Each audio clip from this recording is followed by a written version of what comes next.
Mame montro ne tie ne say yakọ bie na anaba yakọ akodama baba no nkyere say ye nto yegya obia ntimi hunahuna obia okrom ha o bia na meme koye no me makotua me danka because minim sa mekọ enti rent de matua say mano me de akro no de ntimi fa me nko bie nai ene de obia ni me ha wo Ghana say MPP 8 years no MPP amamuo 8 years no entimi mfa me ma bronye enko national security asoe MPP amamuo 8 years entimi mfa me ma bronye enko police headquarters MPP amamuo 8 years entimi mfa me nko bie na access dabi because setete ye onu me susu se ne mpaboa so se et se tunkusa eba be chime ko police station na me ko duru ye na no usu obi adi watem me duru police station a usu me mobile phones wan na me say otonsa frame me anasa frame me mobile phones the first thing I me duru police station ya requested from me say me hand over me mobile phones and from Ghana Police Service meaning say mo trake kwana me faso ye den enya me information ade ye maduma e wo hia TV na me ya brewa ba nti ye mu me kwase ya waton safre ni padua no me duru ye no me mobile phones e hia tete ye wonu acha me ankasa amaba nti se me mobile phone ni hode a asese ye hankofo me e de me kotum because ma so odene ye bisa mobile phone me se me ni mobile phones asa na me mobile phones ni o me baba kwa na ma hwahwehwem me hwahwehwem no ma hu ne ye mobagye afiri me ho ne ye mobahia afiri me ho enti saade na mobahia afiri me ho no ma boaboa me ho ansa na me ko enti me mfa ma na wagye askane o no wahu omo a wo mo di information bra bronye o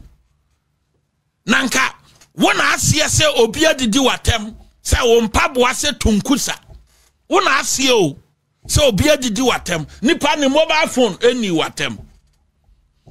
me do the first thing munyi ni mobile phones nyina amra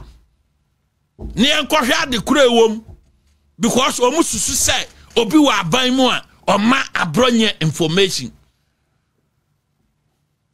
e phones no so de monsanka ati mo fa me nkotum because me ma so den phone pa baba de mo wagya me de fa me nkotum se mobile phone na ma ne so de mbekọ akotum fa me nkotum wo mo hankofo me wie ye nse de me kan ye me se na nado 8 years administration emfa me nko police station ye wie ya na mo se companies mienu ye hwehwemu na ye odia ye board na Asempa countryman yes it's true it's abronya dia I media abronya communication and manning media nokre aduma ba na dia nam se me na me si Jubilee House aban aduma media ayen say Asempa countryman me na me eno na me di si Jubilee House Asempa countryman ena me di si Rich Hospital ntibonchimentum because ultimi mfami mamet na wanim emisame questions ya ehunya tina se me so me maw answers ya hunya dai ehia because throughout sa companies way atna kroma the last 9 years enya aban adwumada ba company no survival enya aban adwumada survival a survival ntino upasa investigate ya mo investigate ya nkosi hu nti afeda mo pasa mo amoti free me ho say ebia me ya adwuma bi na a whole government machinery mo pa bronya achena mo investigate ya mo nyahwe emfiri no ho say ye pe bibi corruption bi di ayere no ntino mo nya nwiye no nti saade ya wo da ye enforce ne yenkase wadidi IGP atem na yenyere no ti afede me companies ye wie ya adana obia publish say me 15 houses one crime aye Azeka Mankwa Ajare on ye bono deputy program officer Edema Honorable Kennedy Japan and a Maswan Mahama ono na ye Kennedy Japan a director of operations omone publishing on social media say 15 houses one crime ni nyina ye media mikoduriye no na CID officer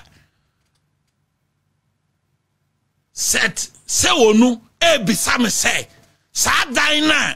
Kennedy Japan crofo no publish say eye me mabronya dia no fa hin na ewo me nkonkwo kire omo me nkonkwo kire omo wo mreko me ankasa matwere krata ade akwa bia na fo say omo investigate sa 15 houses no omo say eye me dia no me kokoduru CID aso ya investigator said say wonu bisa me say Kennedy Japan crofo na me ka mo publish ade no social media Azeka Mankwa Ajare ene Maswar Mahama say 15 houses no ebi wo dome ebi wo ha ebi wo Kumasi enti me nkyere o mo location ene kwana me fa so me akwae na me say we anu ye ne simple me dini nyina sa dan dunum ni nyina no oman nhwehwem na me de ni nyina che oman Ghana na Ghana Police Service for kra mo personnel for no etoda bi o mu ni ba bi da nti ma free makoma mu me de sa dan 15 na Honorable Kennedy Japan crofo publish say ye me media no me akoma mu fita me de che oman Ghana any Ghana Police Service for nti mo de na mo mfro mo no mo nkyere ba bi o me de minim na mo koko hu na ya abronya dia me de che oman Ghana 15 ni nyina me de che na mo wie so a enya sa me de che keke o mo wie a mo nsa no mo me kwa adu na me duru kwoto a nya fe na me kwa kasa enya me dia me duru kwoto a magi atum se ye me dia se be ya me ko afia sentem continue enti ugina obi social media ya ono atwere eye Maswa Mahama director of racing Kennedy Japan campaign team Bono region Azeka Mankwa Ajare ne deputy program officer say properties we nyina all because maka Kennedy Japan asem enti wo ye CID officer wo see didi IGP atem enti eno na ye be investigate ye duru ya atem asem no kwa wie properties obi a publish o social media eno na omo kwa kan ho asem am say amon hwehwe mu wie a mu hu wie a me ademete say ye media na o man na di matum because nya say me dey check keke me wie a ma e ready say me sena ko ho says because me nim kwa na me fa so ye den akwaye continue etino wo mo awie ye ne ba bi o mo di interview so kono interview ni kono any response wa eba no ma hu say wo mo ankasa ni case nti ade atinye a kwadu o mo de ba ya ne say what did the IGP atem continue na me no me obi a o ba ka kire me say madidi IGP atem nti me mpa na chew na makwa akopa na chew ene de mo amodwene sa no mo mfa sa asem nto ba bi na me nante o a wosi madidi matem madidi watem de na okokoto a wo ma police atem because security ya odia chimie na me yasim ba be gina akwa akoka say ai madidi watem ntino yohono me ba be power chew me ba be power chew say wo to na say ya bom krofo aprepre omo mamoja etu omo wo safa ho eye ho 419 na wa ba be ka kirem se wo no ya kan wasem ntino esesa bronya me ba ebe di kosua create ebe power chew nyesa abatimatu na me no omo a wo musuro ses ho no amekọ hokra na me da pa me wo fie kura me ntimi na enti samadwe ne sai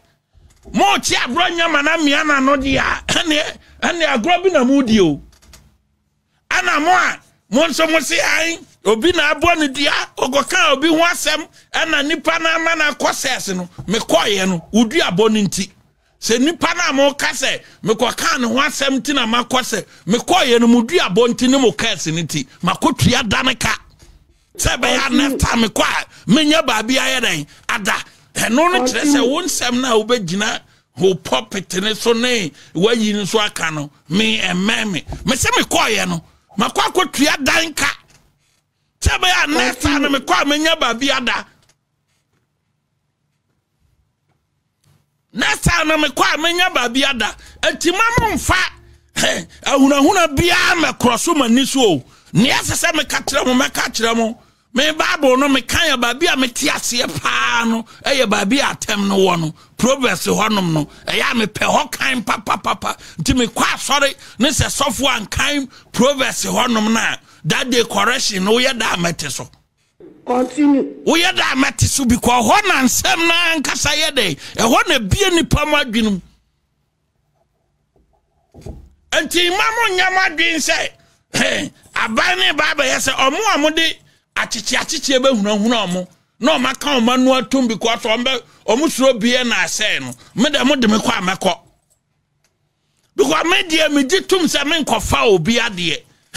me su political power emfa minor deal enko ho sesi o na mom me nyawo de a no di nsemfo a meka madwena kyerɛw enko babia me wo ha omudi petition ba be so omudi petition ba ye Kennedy nkrofo no e di petition be peso say ai we so monche no wo ho no eya mesere monche me wo ho because wo no ne na madi watem wo de e ba to aso ma men kan justice toko no ensem no enne anwumrei enne yensema eboroba because say yetna on my way ye baba tna on my Ghana ni ya yenhwe ha ama omachim ma menensa achinchim no adi judiciary no acho mu bottom tisani yesi court na no na wamu pesa omudi judiciary ni show mu bottom free no mu control judiciary no adia ni yetna omanum say yen kasa dia international community akasa Ghana for mu si enhiamo ma memfa akonya we amen no biase supporters ni nyina ohia TV supporters host me kodi bia na ahweye empire so no ko amobo ye ene machi amobe sub the tire nyina Benghazi sa akode Royal Kwasibotwe nom supporters base amode baye all the party rank and file the national executive the general secretary no UK or tise me call remand and I say near all you chaso eba or Ghana eba beduru the national youth organizer national organizer Motisa Ball Ali Meganom adia course na no na ye se Ghana lawyer for a omukabia eye me legal team no man no a lawyer for binu mu hu say ne ekeka kono so man sorry ankasa amfa ho a one state power no omu ya bisunu state power no intimidation ya yeden ya doso na aban no ya de boni wia na wa yusu judiciary no no mo de cement unlawful no amana ba be ye lawful enti o man no e kosa level na esese ye very very careful So unya aban bi na se or exercise niema eye unlawful na or use judiciary no to cement that unlawful no e ma ne be ye lawful a dangerous democracy. A dangerous democracy a yes a lawyer se fo no binuma sense se President John Dramani Mahama e practice democracy bia a chen coup d'etat ban no ma hu ntem because omo ya de boni a no omo de awura judiciary room na tese nya omo na ye so hwa me case here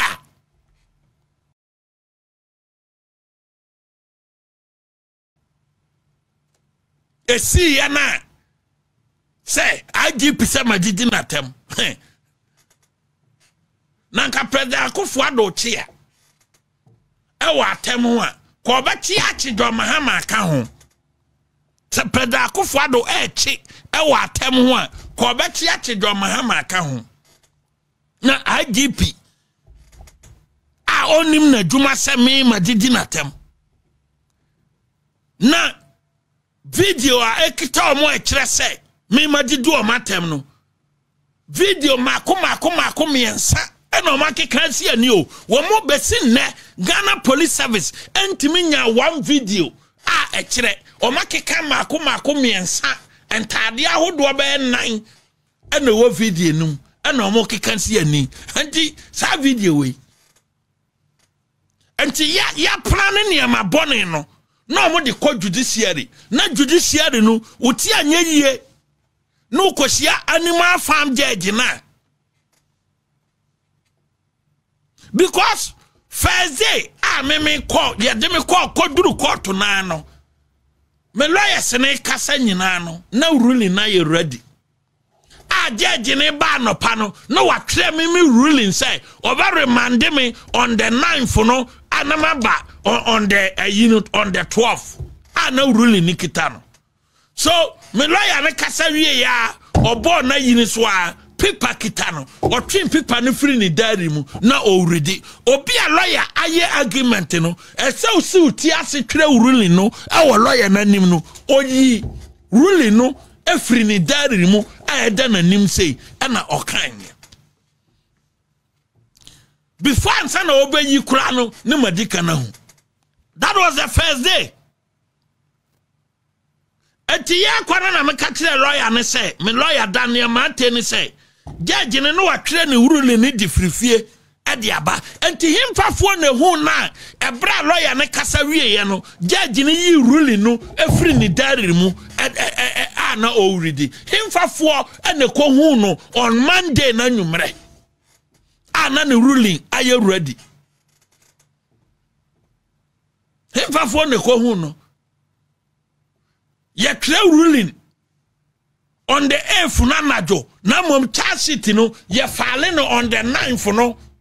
anopa ntimi ye ba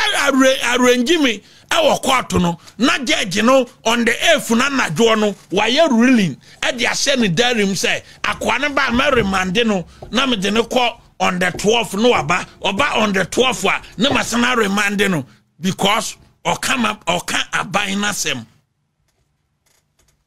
ya kwa on the 12th no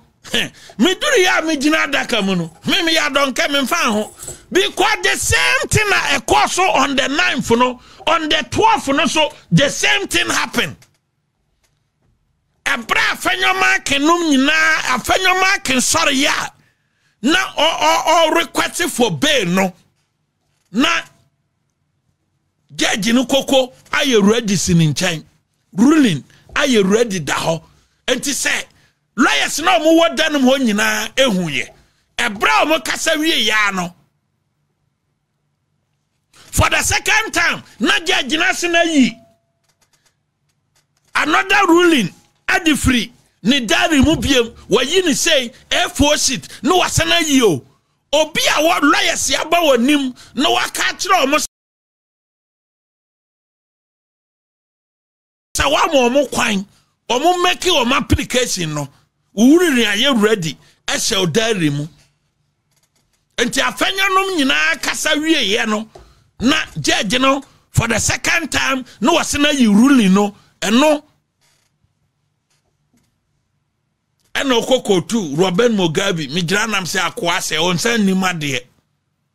migira nam on se sa akwa no onsan nimade continue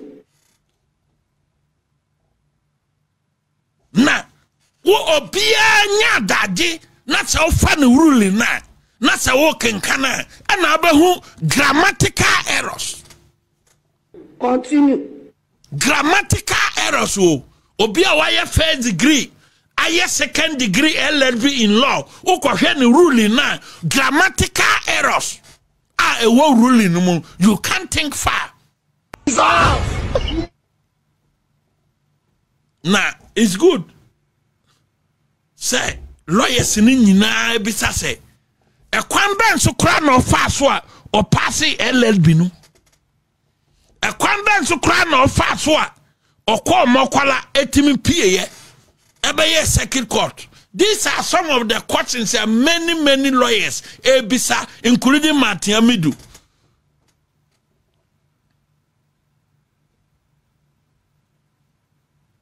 Including Martin Amidu. Na say ye see omani ye diatum say ye the democracy ye aduma. Democracy ebeye aduma me nyina ye diatum ne say ade na nya ne yasore se nye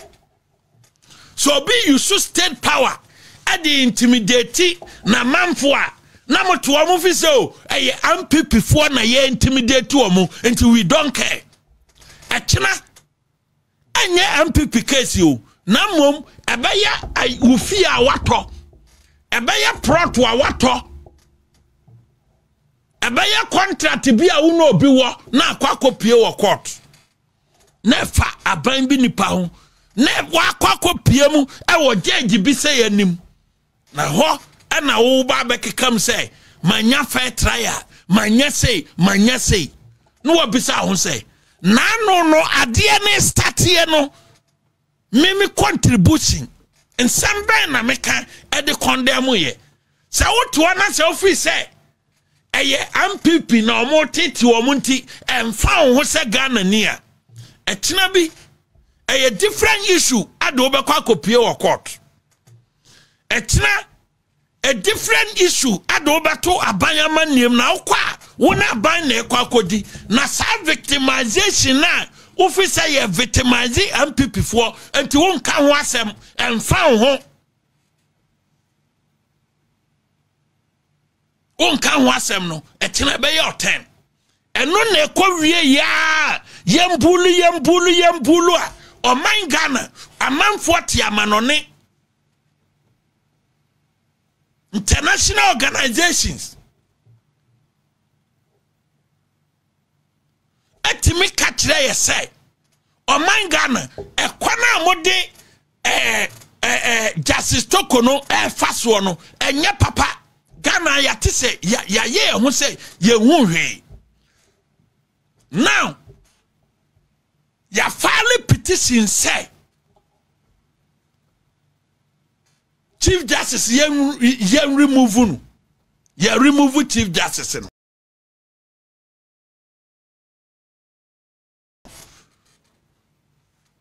enipa o remove Chief Justice no ene o kan mo lobby say yen appointing as a Chief Justice. The chairman of the committee Justice Puaman Chief Justice in adi enti ne ukwa Supreme Court to say information made mamon and name say the senior judges are more Sisiano Amadou Tanko Justice Puaman and Bafu Boni a morning oh a morning and the what Supreme Court was CCA. Now the question is that more namo say as a second another danko akufo the day post no emma the most senior person was Supreme Court honum no na ya better no and let the most senior person was Supreme Court Justice Bafu Boni adena masara mo ne kwa kopre What justice for mine? Also ye senior. Nti se nka ye de a nka se wo kra na ye se di chief justice ma yate. But won ye senior entem bafo boni. Nti se ye di senior ka asem na se ne mo ka no sa na tie de a eye da nei mo ni bafo boni e pre position no ho. Ene Amadou Tanko say campaign Amadou Tanko to become the chief justice and say Fitimira a different 1958 yenya Ghana School of Law ye establish Ghana School of Law say ye training yenya legal education or mining judiciary a different 1958 ba aku ahodo abam nyina no ekono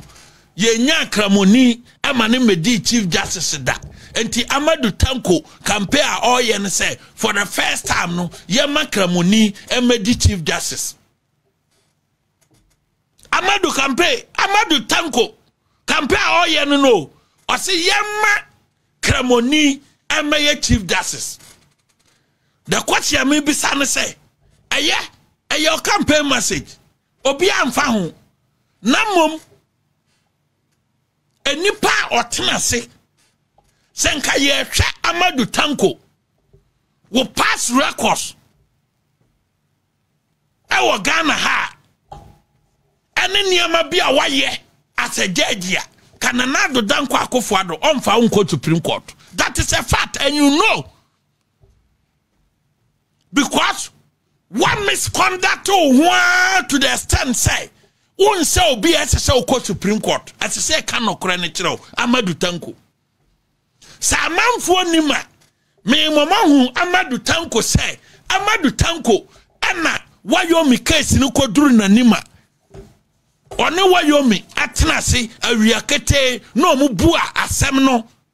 ema o man Ghana e boka 51 million Ghana cedis eyesa jeje hu asem na meken eyesa jeje hu asem na meken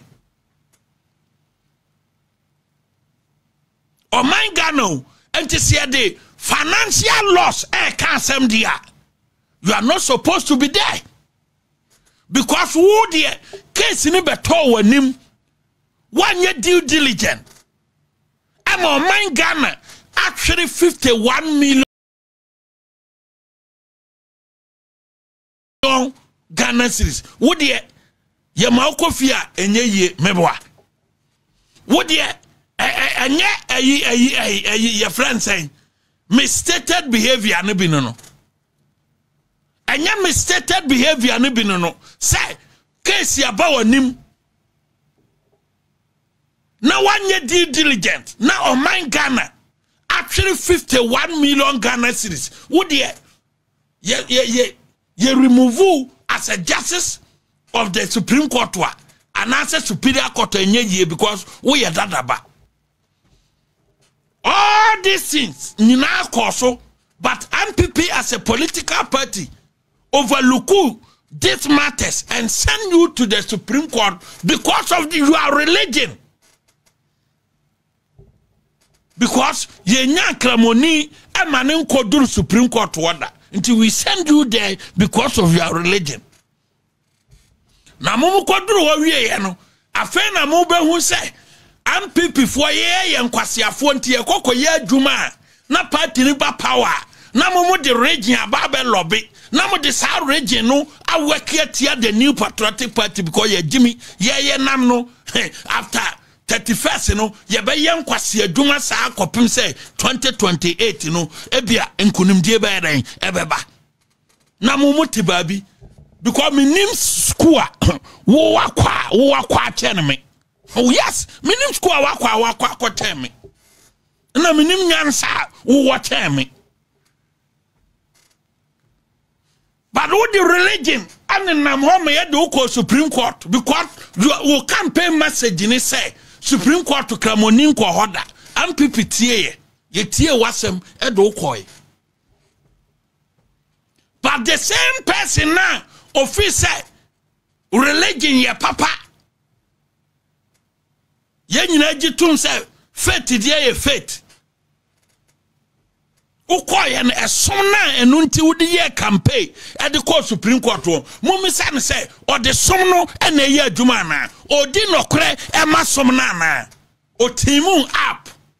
against Apontia office saban na eboa wo Amadu Tanko manajuru Amadu Supreme Court honum ye hwe political background na ke mfa nko Supreme Court wo because MPP ni bia nim say Amadu Tanko eye NDC ni but we send you there ye hwe political background na ye mfa nko ho but ye do koy because nim say ye NDC ni all right but ye do koy ye nim say adwuma wo ye as a judge no politics na wo ye but we send you there ye no mon kwasiafo ye kokko ye campaign e man people buy e man nya appointment ada na ndisi time man for one Supreme Court wo ada na ndisi time wo man for one Supreme Court wo ye no mon kwasiafo ye kokko ye adwuma ene ndisi aba official party aba entino Apontia Ono ya head of the judiciary no what team up with some people say mobile victimizing no because mo fi say ai osa momu ko law school jan o ko law school jan na o ko Supreme Court jaw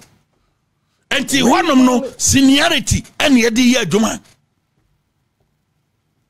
o ko law school jana ono no ko Supreme Court toko no ko Supreme Court jao nti akofo ado de ne ko Supreme Court wa ontinye but mo a ye no bi ye koye nkwase adwuma e ma party ni ba power mo benya appointment no ye nka se mo protect MPP bi me hia mo protection I don't need it amo mba hia e beba be homu. But me, I'm yamu protection. You can't protect me. What team up? Say, Muba work here, tia toko no mana kofie, and I'm work it here, yano. Mo work it here, and Safida Druha. And now, what is Supreme Court? Obisian in on Kasano. Because Aquaquaya say, lobbying be a stati e Supreme Court ho ento obi nkasa obi o ya suro ya e na ekoso Supreme Court nei o ya esuro ya na say what this kind of judiciary as senior judges e Supreme Court enkasa akayo astati because e kwana mo fa so man the head of the judiciary e kofie no anye kwampa enti mo matwa mo ho eko because Kolende atiesim operative justice yadi Kolende atiesim operative justice yadi wo mo nyina wo nim hawa wo mo scheme ade no yes Amadu Tanko operative justice yadi Omo Jeffrey Bafubon insam and so ye can so na ye the most senior to say enti se nye ani bre na yamudia mo amu lobby sisi ano bibi ada edi adanse se mo ye ani brefo wo mo amu lobby sisi ano ai bibi ada mo lobby say yemfa chief justice ne mo amu instead say President Mahama be maintain Bafubon no wo mo ye ani brefo nanka nyeka na nka eba ne sign na committee na yetiye a edi remove Justice Toko no committee chairman na onu wo Supreme Court honom no a wono na ye recommendation say Justice Toko no ye nyini mfiri honom no ene onu lobby say ye mfa chief justice ne ma no enti mo say wo ye proper assessment wo ye proper reasoning wo ba ka kire me say committee no wo mo ye o madwuma yi say me ye de adwuma ba bejame ye say asase we ya te committee say ye ntwehwem na ma ye report as a committee chairman na ma ye report to say ai asase no ye nyema ban me ye recommendation we aban jiwie na aban ton a na me as a committee chairman no makwa akoto wo conscience etra saying legally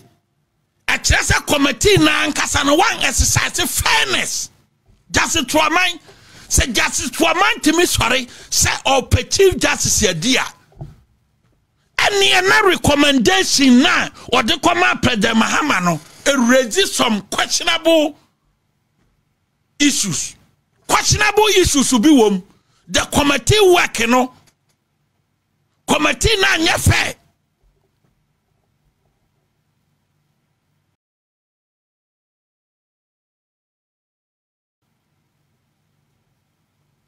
judicial bias be here then ekoso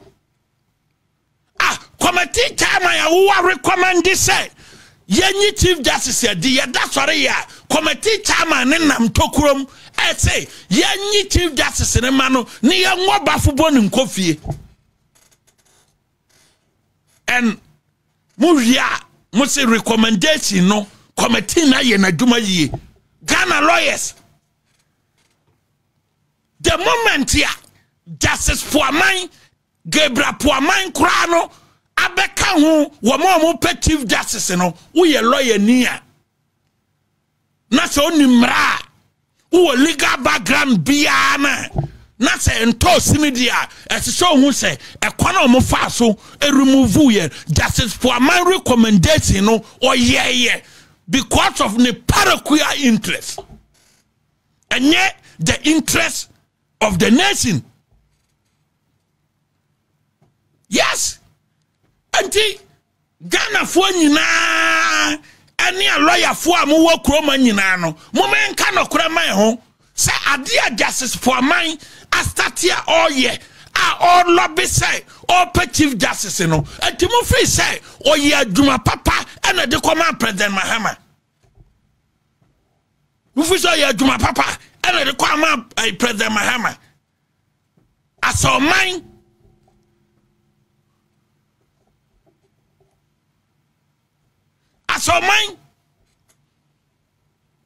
Babia nko starting lobby na no ka Justice Puaman come put pressure for him to resign from the Supreme Court because wanye na duma yi o man no kra yi aduma o man transparency yi aduma no ka bana no ka Justice Puaman attempt o make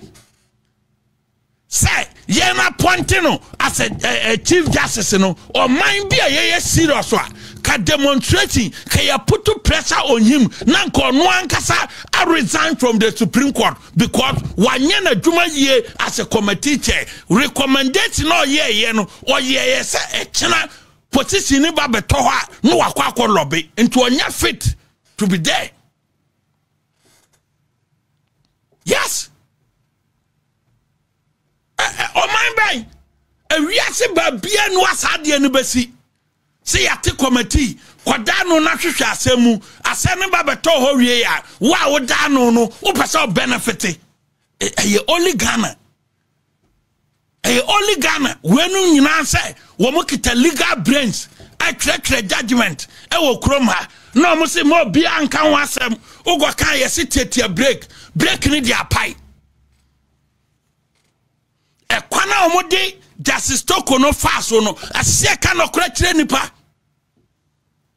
na obi ye petition ekose the chief justice as the head of the judiciary yenyinu because wa misconducting ho na mete se bomfo lawyer bi ekire mu ai ye remove say chief justice there and chief justice no any Supreme Court judge ni nyina ya de kro nti ya ka bom ni nyina tito kofie. You see me won the last time men kai se me bi kra wo ha wa bi the 1992 constitution the appointment of the chief justice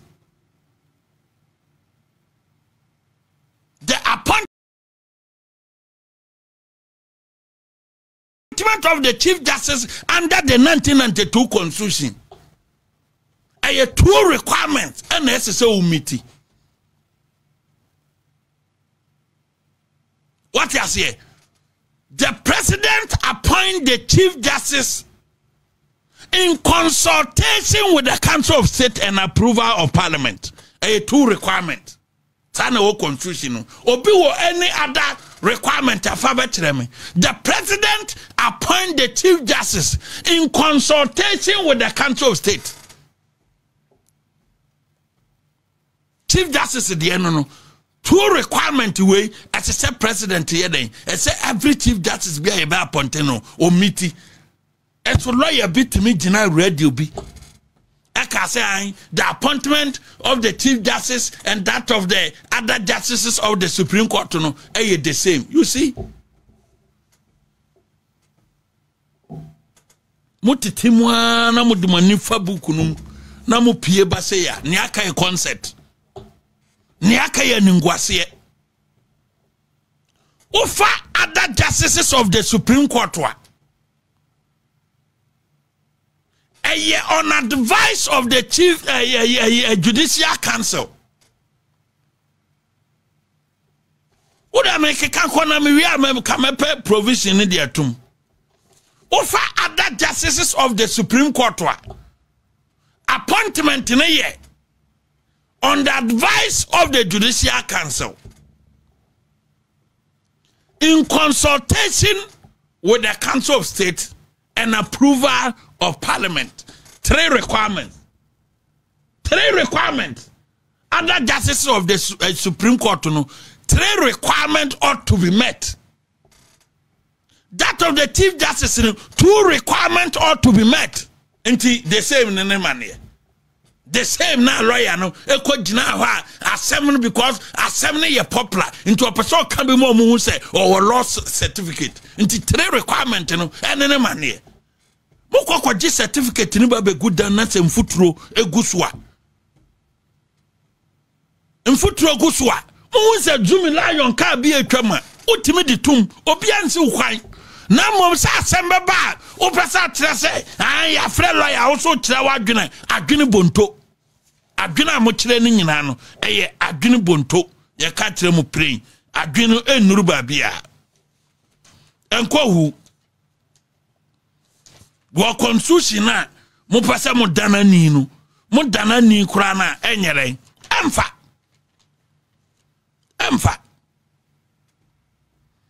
every fine na mo tinchim nsa mo wie ya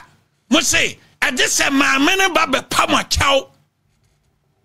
because mo remove no as a chief justice mo remove no as a justice of the because you the can appoint no as a justice. Tell you the can appoint no as a justice of the Supreme Court and to a converting because on the advice of the Judicial Council in consultation with the Council of State and approval of Parliament and yema miensa way before Justice Tokono ebeko Supreme Court no a requirement miensa way as so meeting nti appointed no as a justice of the Supreme Court e ma ne ko ho vetting nti e no da ho the Chief Justice and so no or some converting because the same dia Adana Yanka say what they can appear before the vetting committee as a justice of the Supreme Court and to whom he has another vetting. We must make sense here so far as that argument is concerned. We must begin to reason well. If you say you will legal brains in India. Someone say appointment of the justice of the Supreme Court and the Chief Justice the same dia. Yet there be what Supreme Court no appear before vetting. Ye the Chief Justice or some appear before vetting. The same. Why that? Massa, mon facade na, mon certificate na, mon kwakwadia, mfuturo abam no, mon fisa yefia. Zumi Lion Casino and Sao Chrome How. Unim law na law assembly. Why we law school all right there, but law no unim until law assembly and Kokabi. Nko gina babia nka say the appointment of the justice of the Supreme Court and that of the Chief Justice no the same. Enko gu anim ase as a lawyer ni. Nti unim a unim pa oba bitina fa obon pa oba bitina. Continue. Fabon pe ba bitina na nkra no wo ma ba o ma dwunum do mo pa bibi nyere ensua na munya say asem bia ye popular na eba krom a obi apese obo company ate say lawyer ni kasa hwan na ahyew hwan e na ahye mo say bibi bia ba eni ne constitution ye kre Article 144 of the 1992 Constitution. Also, the Chief Justice shall be appointed by the President, acting in consultation with the Council of State and with the approval of Parliament. 2 requirements. Unnecessary meeting. 2 requirements. In consultation with the Council of State and the approval of Parliament. Say the Midi Kankan. Or say the other Supreme Court justices shall be appointed by the President, acting on the advice of the Judicial Council, in consultation with the Council of State and with the approval of Parliament. Until the same name and here. Until sa lawyer Nina no general radio because you as a Chief Justice here. My many they can call her as or they can call Supreme Court under Article 1442. Or they can call Supreme Court under Article 144 clause 2. One court straight to say alcohol ye fani free abontin say Chief Justice and okoye. Until one kwa appear before the vetting committee. The first one, I say, as a so meeting Article 144 clause 2 no and a wako meeting. The second one is say, as a so meeting Article 144 clause 1. Until you there at the crow. Until you remove no as a Chief Justice there. Per Article 144 clause 2 no, the Chief Justice now you remove no still or remaining as a Justice of the Supreme Court. And no more say this over power. By virtue of Article 144 clause 2 no, Justice Tokono still remain as a Justice of the Supreme Court. By virtue of Article 144 clause 2. Yes. Senka ye fane free abontin straight to the Supreme Court to dia. Or ye fane free abontin straight. And okoye Chief Justice in dia. And ye enka on remaining as a Justice of the Supreme Court. But because you say now our Supreme Court order that under Article 144 clause 2 no, na ya remove no under Article 144 clause 1 no. 144 clause 2 no still an a year juma. Still an a year juma. Yes. And no must say ye the petition basse ni dibre kitane say a judge for ni and head of the judiciary no. Ye nyim free ninsam mu wie ya must say mo no kwa do say ni dibre as a Justice of the Supreme Court no na moji o mo say Chief Justice. There's a vast difference between a Justice of the Supreme Court and a Chief Justice. Ntino mo wie ya mo say ya remove no under 1441 and 1442. A case bang and a mode bono under Article 1442. This is the question. Case bang and a mode bono under Article 144 clause 2 no case bang. But see ne samosima remove no as a Justice of the Supreme Court there. Ye pese who kwa du kra mode bono under Article 144 clause 2. Hey. Banana country. obia say oka ho asema obekọ bia na say me ntan no magye me de ma han enti wa obekọ ho mpefrom bia no behumi rent magye na ukwa obenya ubo medin a bia na ho no ye be bie da no say ha na abronya be dae nti uba no wa betua rent na ye den amam ye de ba kan ya kwa akoda ho obia ntimi hura hura obia catch praying samose mo yina on me pama chow for the retirement benefit on me pama chow for the retirement benefit sem no bi wo krom ha na ye hwe judiciary no ye da ye hwe say case no anko do Supreme Court no ye hwe niema emfodu ba eniema emfodu no eba no ye behu say obi timi yi chief justice adi owi asesa position ye mfa mame nti nemo ya aka nkokorafo amogu Supreme Court mo ya aka because mo peba fubo ni post adi nti mo namase kolendi ka ho orobe opeba fupo ni post wadi Amadou Tanko epe chief justice post wadi Puaman epe post no bi adi yetia ye hwem. Thanks for watching. Like and share the video. You can also drop your comment. Please don't forget to subscribe. Click on the bell to turn on the notification.